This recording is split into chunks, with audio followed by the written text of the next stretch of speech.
So today's video is sponsored by Feature Socks, Meaghan, and I have to tell you, a lot of people spend a lot of money on running shoes and they neglect the sock, and it's a whole part of your running kit that you need to pay attention to, because if you're wearing cotton socks, you're not doing it right. You need a sock that can sweat wick, you need a sock that will help you from getting blisters, and something that lasts a long time, and Features does that. They're a family-owned business, Meg, and they come in different styles and stuff like that. Why don't you walk us through some of the styles? So you have the tall sock, which Thomas prefers in the summer. This is the Elite Light Cushion Mini Crew. Yep. And then you have slightly shorter here. This is the Elite Light Cushion Quarter. I'm actually wearing those right now. Whee! I don't even know if that gets up there. And then my personal favorite is the Elite Ultralight No-Show tab. So the short ones, but they still have that nice lip so that you don't get any of that blistering or heel rubbage from a shoe.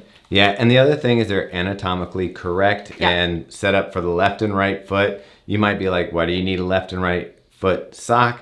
But it actually does hug and contour your arch better if you have the right sock on the right foot. Plus, Meg, what happens if you put them on the wrong feet? You feel off. Yeah, it ruins your day. Running all crazy like. But that's it. So thanks, Features, for sponsoring the podcast. We love running in Features. I tell you that I love running in Features regardless. And I'd tell you, if you're wearing cotton socks, come on, get a performance sock. Make it a Features. And check out the link in the bio, or no, check out the link in the description. What else can they do, Meg? You can go to features.com and use code BELIEVE10 to save 10%. Yep, and that's Features like feet. Features. Features. Family owned.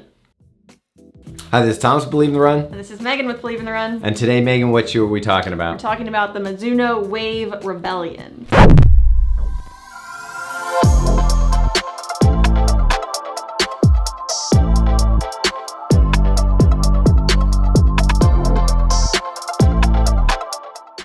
And this is the first one of its kind. Yep. And it's got some neat features that we haven't seen in Mizuno's before. So why don't we kind of go over them? But Meg, let's start with the upper. The upper is an engineered mesh. It's pretty simple. I like the design. They've added these 3D printed, their Runbird logo guy on the side here, which is pretty cool. But yeah, simple. For me, the toe box was a little too generous. You can see on my foot here, I've got some puckering in the toe box. What did you feel about the fit? So that's probably why I love the fit of this shoe. It really accommodates a wider foot. It lets your toes spread out. I really enjoyed the fit of this shoe. What did you think of the very thin gusseted tongue? I'm fine with the very thin tongue. There's plenty of padding around the collar and heel here, so you get that comfort, and tongue's just kind of there. I don't know, the tongue, it didn't bother me while I was running, but this is a huge freaking tongue. Like, I don't know who was like in charge of like deciding when the tongue got cut, but this one just kept going.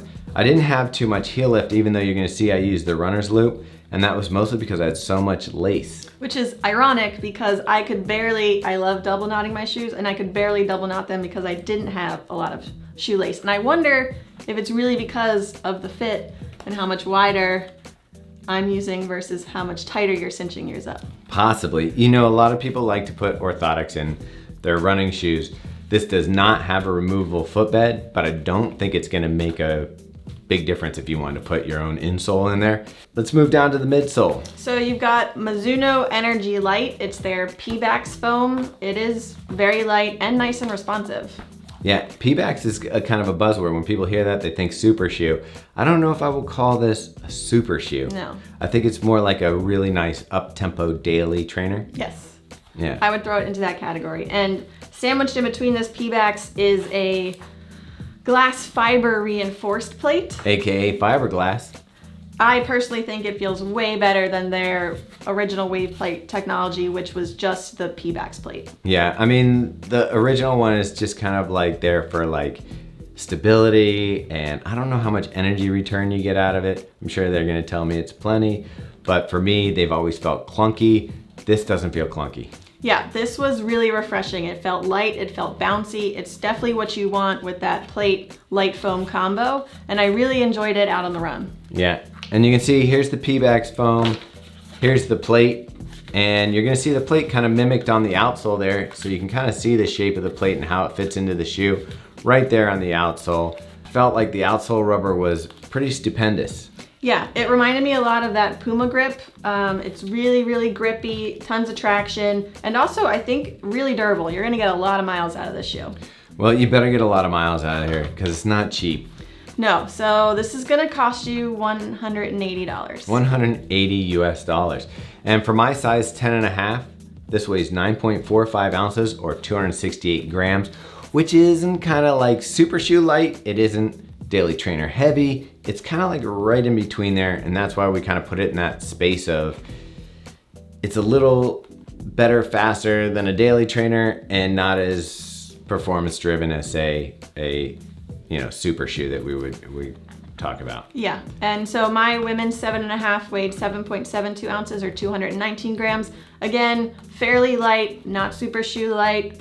So I think it works as a daily trainer and then also just for picking up the pace. Yeah, it's an 8mm drop. So you lean forward, you got the grip, you got the Pebax foam, you got the fiberglass plate. The shoe has fun, and I have to say it's probably the most fun I've had in a Mizuno shoe in a long time. Yeah, if you haven't put a Mizuno shoe on in a while, don't write this one off because I almost did, and it's definitely my favorite Mizuno that I've run in to date. It doesn't feel clunky like previous models have, and it was really enjoyable and responsive and fun. That's awesome. So that's it, the Mizuno Rebellion.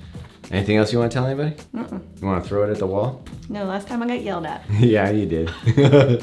Anyway, go ahead, subscribe and like the channel. Check out our podcast, The Drop, for our banter about running, and then we usually interview somebody interesting. And we have the Fuel for the Soul podcast where we talk to Meaghan Featherstone. I always do that. I take people's names and just mash them together.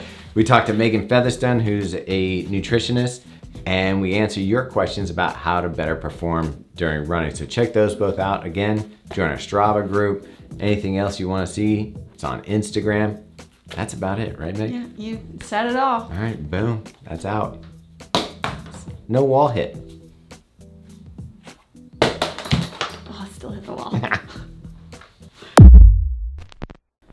Did you hate that? I feel like, yeah, you didn't tell your weight. I feel like we could do it better. Oh God, all over? Yeah, I'm kind of thinking. Brandon. If we do it better, it's easier for him because he can just cut through it. You ready? I should have another cup of coffee. Are we really doing it from the top? From the top.